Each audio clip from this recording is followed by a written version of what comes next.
Today we are at the Houston Community ToolBank, where we'll be talking about disaster preparedness, recovery, and response. We have three great organizations that all work within this field. First, we'll be talking with Carol Flores with Interfaith Ministries, and Carol is the chair of the Texas Gulf Coast Regional VOAD. So what role does a volunteer organization active in disaster actually do? Then we'll be moving on to our faith-based community and talking with DeWitt, who's part of TACOR. And then we'll be moving actually and talking to the executive director of the Houston Community ToolBank, John Michael. So when we look at what the tools mean, when we look at what Houston means, what does it mean to go into recovery? What does it mean to respond? And how do we take best care of our volunteers and our community together? So here on Volunteer Houston, we'll be talking about those great concepts today. You can always find out more by visiting us at volunteerhouston.org or finding us on Facebook and Twitter.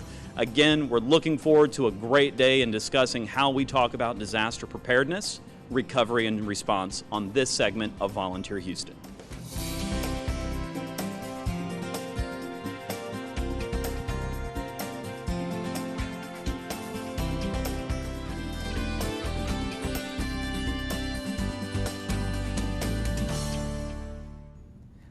Hi, I'm Cameron Waldner, and this is Volunteer Houston. Today we're joined with Carol Flores of Interfaith Ministries and VOAD. Carol, how are you today? I'm great, Cameron. Glad to be here. So tell me a little bit about what VOAD is and how does someone become a part of that great organization?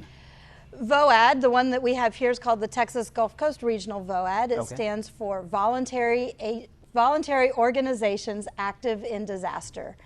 Our members are nonprofit organizations who have some role to play or some piece of a mission around responding to or preparing for disasters. Wonderful. So you're not actually an employee of VOAD. You work for someone else then? I do. I work for Interfaith Ministries. VOAD is strictly voluntary in every sense of the word. So what do you do then at Interfaith?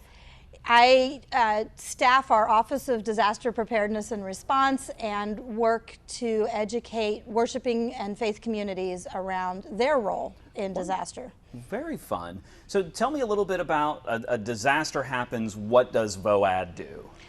VOAD's primary role is to coordinate and communicate. Our member organizations all do things after disasters. Some of them, for example, Red Cross, do sheltering and feeding and those kinds of things. We have organizations that help people clean up after a flood, for example. We have organizations that can provide case management services, that can provide rebuilding services, all of that on a voluntary standpoint. So the idea is we communicate and coordinate with each other so that we're not duplicating each other's efforts or, more importantly, we're not leaving gaps in the work that's being done. So a storm or something hits, a disaster happens. You know, what does the first 24, 36 hours look like for VOAD in the community? Right, actually pretty quiet. Of course, those first hours we understand belong to the first responders. We are not first responders. But we perhaps will be initiating phone calls with each other to make sure that everybody, who's in a position to be ready to respond, who's prepared to do what. We have a great relationship with our county and city offices of emergency management, so we likely will have somebody embedded there to be listening, to be relaying information, to be advocating for those voluntary agencies in that setting. So sending out the communication not only to agencies, but then the people that they serve as well. Absolutely. So how long has VOAD been around, or I guess the Texas Gulf Coast Regional VOAD? My understanding is that this organization really formed just prior to or just after the days of Allison in 2001. The idea being that, again, we've got lots of agencies that do great work. We need to coordinate and communicate with each other around that. So there's other VOADs then? Absolutely. Every state in the country has a state-level VOAD. The organization really started at a national level, at a grassroots kind of way.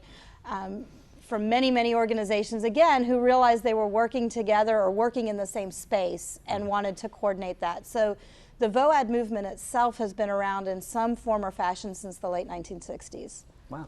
So when the disaster happens, you're getting emails and calls, I can only assume, from national partners, state partners, and I guess people are trying to come out and help and offer assistance. What are some things that you could tell the general public that would help them better understand how this functions? Right. So absolutely, instantly, either ahead of a known disaster like a hurricane, or in the very early hours after one that we weren't expecting, like these last floods, the VOAD begins to receive phone calls and emails from all over the country, because VOAD is known as that entry point in any setting. Okay. And their offers for help, their questions around what's going on, what's going to be the impact, what has been the impact. Very often, of course, there's this need for local response as well, right? People are driven to want to help and respond. The best thing I can say is that VOAD organizations by no means replace the first responders or even that early community neighbor to neighbor type response. But what we bring to the table is some guidance, some expertise, some understanding around how to do those efforts in a safe way, in an accountable way, and in a way that supports the community. So what you're saying is if I just went out and started helping my neighbors, that's a great thing, and VOAD encourages that. But if I went and started reaching out to more and more people, I should probably get in contact with y'all? Absolutely. There are good ways to muck out a house and safe ways to muck out a house, and then there's ways that potentially harm the volunteers, potentially harm the homeowners, and their ability to make insurance claims or FEMA claims later. So we really do advise help your neighbors, absolutely. But if you want to have a more organized, concentrated type of response, affiliate with an agency that knows what they're doing and knows how to do that work. From what I understand, there's some important pieces that volunteers play in a role of disaster, and that their hours are counted. Can you go in a little bit of detail of that? Right. So the amount of federal FEMA money, for example, that a jurisdiction is eligible for has a lot to do with the amount of money that they outlay in a disaster. And volunteer hours are part of that in-kind outlay of time and money and energy. And so we do, as best we can, want to capture that so that that becomes a part of the picture of the cost of this disaster on the area. That makes a lot of sense then. So if I'm the general public, or I'm a volunteer or nonprofit agency, how do I find out more about the Texas Gulf Coast Regional VOAD? You can find us in really two easy ways. One is we have a Facebook page, which is the most easily updated and current. So find us at Texas Gulf Coast Regional VOAD on Facebook, or of course on our website, txgulfcoastvoad.org. We meet quarterly during the day, and we always welcome new members and new folks to the table. So you would say preparedness then, as we look at this, preparedness is a big piece of what VOAD does. VOAD is functional because of the relationships that get built in non-disaster times. The ability to call on people that we know because we've been in meetings together, because we've eaten meals together, is the key piece of how we are able to work.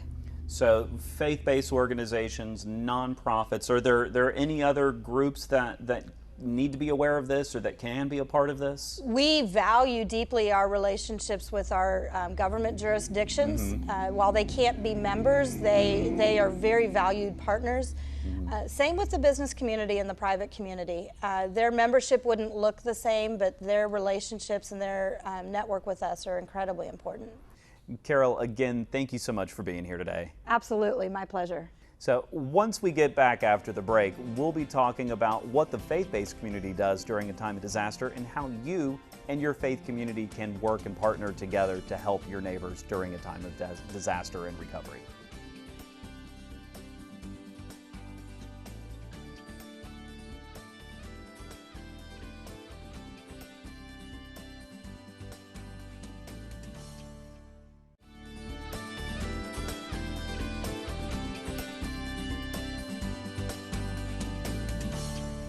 And we're back to Volunteer Houston. Today I'm joined with DeWitt. DeWitt, you're with the Texas Annual Conference Committee on Relief, and you're a faith-based organization. Can you tell me a little bit about what y'all do and what, is it TACOR? Is that? Yes. There's Yes, so it many is. acronyms that we're finding out here during a disaster. Can you tell me a little bit about yourself and the acronym of the Texas Annual Conference Committee on Relief? Well, thank you for having me on today, Cameron. Yeah. I would have to say that Carol expressed the process correctly. We do not come in the emergency phase. First responders, first of all clear everything away. And then the faith-based organizations, along with our non-faith-based volunteer organizations, come in the relief phase, and that is the cleanup phase. That's the all-important phase where you've got to clean things away, get a good base set for the recovery process. And many of those organizations will remain around in the recovery phase and see that all the way through to completion. And how long does that recovery phase typically go? Are we talking a week, 2 weeks? I think in some cases we're still hearing about Sandy, so. That is such a misconception, I would say, in the general public. Once it goes out of the news, they assume that it's gone. But the recovery process can take years. And during that time, the faith-based community will need volunteers. So we don't need people to disengage from that process before everyone is helped and completely recovered. So how long then has TACOR been out doing this? TACOR is a group an arm of the Methodist Church, has been in existence for about a little over a decade. Okay. Today, we represent a concerted part of the ministry of the church, just as other faith-based partners that we have in the community also have their own arms that reach out into disaster. It's a way of organizing it and putting it into importance to take care of people. So other faith organizations are out doing this. Do I have to be a part of a particular faith? You know, if I self-identify as a Methodist, can I go out and do stuff with you or Catholic Charities or LDS? Or is it, you know, this is our faith and this is where you kind of keep and hold it true? We don't require anyone that is joining us as a volunteer to be a Methodist, and generally speaking, neither do the other faith-based organizations require that. What we're looking at more from the brand identification are the trained individuals, the people we have taught to do the processes as we go through from relief to recovery.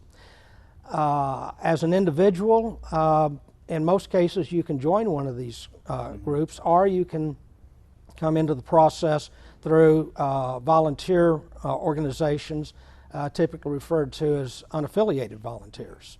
So those unaffiliated, or I guess to continue to use acronyms, the spontaneous unaffiliated volunteers will then go to the Volunteer Reception Center, or VRC, once those are activated. But you know, we've seen y'all here recently activate a MARC. Again, another acronym. We're sorry for the folks out there in TV land, but the MARC is I'm sorry, what does it stand for again? That's a multi-agency resource center. Okay. And unfortunately, we do have to apologize in our business for all the acronyms. We could say we're simply following federal guidelines to be as alphabet soup as possible, but it does shorten the conversation when you can throw in acronyms rather than the long term. Although it makes it difficult to explain to people what they mean. So what does the multi-agency resource center do when that's activated after a disaster? That's a way of bringing all of the nonprofit organizations together in one area. It makes it kind of a one-stop shop for the people who are survivors of a disaster, and it gets them familiar with the stakeholders and their communities that are there to help them. Many people are just totally in shock after a disaster, and they're very confused. The normal thinking process just doesn't seem to kick in immediately, and this is our way of saying, okay, here are all the agencies to help, and it's not only with the reconstruction process, the cleaning out process, but also with the emotional and spiritual care of an individual. So there's really, from what I'm understanding, 3 steps during a disaster. There's the preparedness, there's the response, and there's the recovery. Can you touch on those just a little bit here today? Sure, Cameron. Basically, the preparation process is where it really all begins. A disaster is never really gone because you're always using mitigation from that process to prepare for the next one. Okay. And what we hope to learn through mistakes made in the previous one is the things we intend to implement to improve our response in the next one.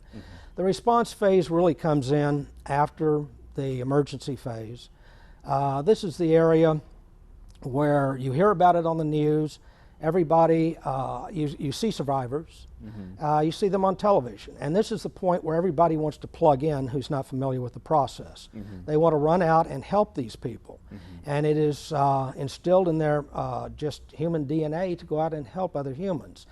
But it's also the time when we have to caution people to stand back and stay out of the process, because first responders need to clear everything away, making it not only safe for the responders to come in, the volunteers, but also to make sure that it's safe for the people that are trying to survive this disaster. Well, and you don't want to get hit with something like Allison, where the storm hit, it was bad, we started recovery, volunteers were deployed, and then it came back. Right, precisely. So then you have, from what I understand, two victims, right? You have your volunteers in the community, and then you have the persons that were damaged at large. And then what's the long-term recovery process that TACOR? Is there another piece to that puzzle that we're missing? Yes. The long-term recovery process that takes so long to happen is the rebuilding process. It goes through really two classifications, what's termed short-term recovery, and that typically is survivors, homeowners in this case, who have insurance, have adequate funds through grants and other things to simply go back and rebuild. Perfect. So if I wanted to find out more about your organization, is there sort of a website, a Facebook that we could hit and look at?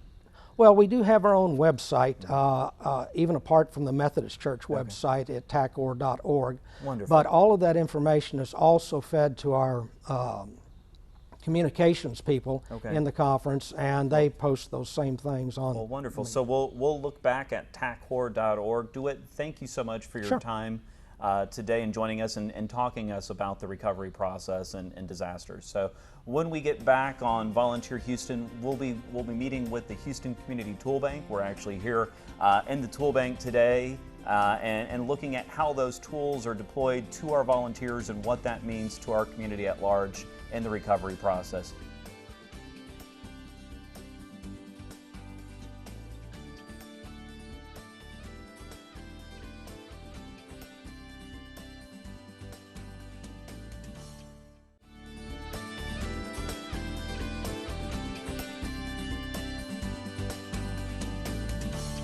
Hi, I'm Cameron Waldner, and this is Volunteer Houston. Right now we're going to be meeting here with John Michael Lebowski with the Houston Community ToolBank. John Michael, we're talking a little bit about disaster today. Tell me, what does the ToolBank do, and how long have you been here in Houston, I guess? Okay, well, the Houston Community ToolBank started late 2014, but the ToolBank movement started over 20 years ago in Atlanta, so we're fairly new to Houston. We basically have a warehouse, as you see. We're sitting in it. Exactly. That's full of tools that we can loan out to those proving charitable intent that are going out to help the community. So y'all do stuff during time of disaster? Y'all do stuff 365 days a year? Or what's the purpose of the ToolBank? Well, our mission is to steward an inventory of tools to loan to those organizations to help with their mission. Okay. Now, during times of disaster, we kind of switch our mission and help those organizations with recovery efforts. So how does walk me through how that happens? Is it just you here in the warehouse? Is it your volunteers? Are there other people involved? Currently, I have a volunteer that comes in and volunteers around 20 hours a week and helps me with the warehouse. But other than that, it's a kind of a one-man show here with myself. And we get tool orders over the internet through our website. What is the website? Houston.toolbank.org. Wonderful. So once they go there and they sign up as a member agency, they can place tool orders 365 days a year. Once the tool order is approved, we pull the tool order, we have it ready and staged, they come pick it up, and they get to borrow the tools for a week at a time, for up to 8 weeks. Up to 8 weeks. So I'm thinking about starting my own Bluetooth tool lawn care service. Can I come in and get that, and you help me on a shortcut of getting some tools and getting my service up and running? Actually, we cannot do that. Okay. Part of our mission is to loan tools to those that are proving charitable intent. Okay. So if you're going out and you're trying to make money and stuff like that, we can't loan you the tools. So as a charity, then how do I get these tools? You already kind of walked through the process. Is there a fee? Is there a way that they come and pick up the tools? What does that look like? Absolutely. So there's a fee. It's a 3% handling fee. Okay. And that kind of allows us to repair the tools, maintain the tools, store the tools. And it's a 3% retail value of the tool. For instance, if you have a $100 ladder, that tool would then cost you $3 for an entire week. So instead of going to a retail store or a rental service and renting that tool, that would cost you, that same tool would probably $20, $30 for a day. Yeah. So this is a way that nonprofits can increase their capacity then, really. Absolutely. Absolutely. And I'm assuming, since you said because it's for charitable, you can do that then with faith-based organizations and probably corporations as well, going out and doing stuff in the recovery side, right? Yes, as long as the corporation is partnered with a member agency, which would be a faith-based or an 501c3 organization, or an organization proving charitable intent. Schools, things like that can come out and borrow. We've had a lot of corporate partnerships where large corporations have come in and partnered with schools and gone out and built playgrounds and things like that. Now on the disaster side, those fees are then waived for those groups that come in and are helping with recovery efforts and restoring the community. So I guess working with VOAD, working with TACOR, as volunteers are needed to go do the muck out projects, they're calling you, so they don't have to go and call, a big box retail store to go out and get these things, or using their own tools. Right, absolutely. So we have the inventory, as you see, and they can come here and borrow all the tools they need for that recovery effort. And here recently, we've loaned tools out to those groups that are helping. We actually have a disaster service trailer that is a mobile unit. It is stationed up in Atlanta, but it can dispatch to anywhere in the U.S. within 72 hours. So I was in contact with their executive director of the trailer, Matt Walensniak, and we coordinated to bring him down to Texas and help with the efforts. So not just Houston. This is hitting like the whole region. Right. As far as disaster services, our trailer was sponsored by UPS and Stanley, and they come out and they deliver the trailer, and it's a great service. It carries over 5,000 tools to help with those disaster relief efforts. Now, if they were tapped and needed more, could they pick up the phone and call you, and you're taking tools up there to help with other muck out projects? Absolutely, absolutely. So Matt has actually called and asked for additional tools that he needs, that his trailer is not equipped to carry that amount of tools. So as you see, I have the warehouse here, which is a little over 9,000 square feet of tools. So communication, I think, is paramount during this time of disaster. So not only just coordinating within the Houston region, it sounds like the ToolBank's doing, but throughout all of Texas and is it the 48 contiguous United States, or is it all of them? Y'all are going to go out to Hawaii if a disaster happens. Y'all kind of pray for that one, right? That we kind of toss up a coin who gets to go out there. That's a tough one, right? Yeah. So, but right now we have 9 affiliates plus the disaster trailer. So we're growing. We're a new organization, even though we've been around for 20 years. We've only been less than a year here in Houston. But this keeps other organizations from having to go out and spend capital then on tools, and then use that for other projects, or use that for general operation. Is that kind of the idea there? And that's our purpose, is to help alleviate that financial burden of having to not only buy the tools, but store the tools, maintain the tools. So that's what we take on here, and we loan the tools to those organizations to help with their playgrounds or their renovations of their facilities. And then in times of disaster, we waive those fees for any organization helping with the recovery efforts. So what would you say to the general public if a disaster happens and they want to get involved with the ToolBank? What do they need to do to get these blue tools in hand and go out and help their neighbors? Okay, well, if it's an individual, they would need to partner with an organization such as Volunteer Houston, or anyone. I heard they're up to good things. So they would partner with a member organization, and then they would be able to come and borrow those tools, go out and help the community restore and alleviate those burdens of the cost of buying the tools, or even bringing your own tools out to some of those job sites. Now, if it's an organization or a group that would like to get together, a faith-based group, they are able to come in and borrow those tools and just sign up as a member agency. John Michael, is there anything you'd like to add? No, you can find us on our Facebook page like the other guys. They have, we're Houston Community ToolBank. We also have our webpage, houston.toolbank.org, and then we have our social media feeds, the Twitter and things like Wonderful. Again, John Michael, I want to thank y'all again for hosting us today here for Volunteer Houston. that. Well, thank you for having us.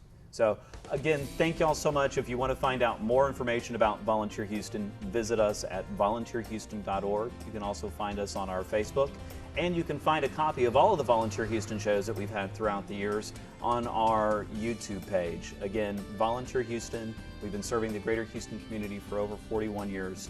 We are connecting people with their passions. Thank y'all so much.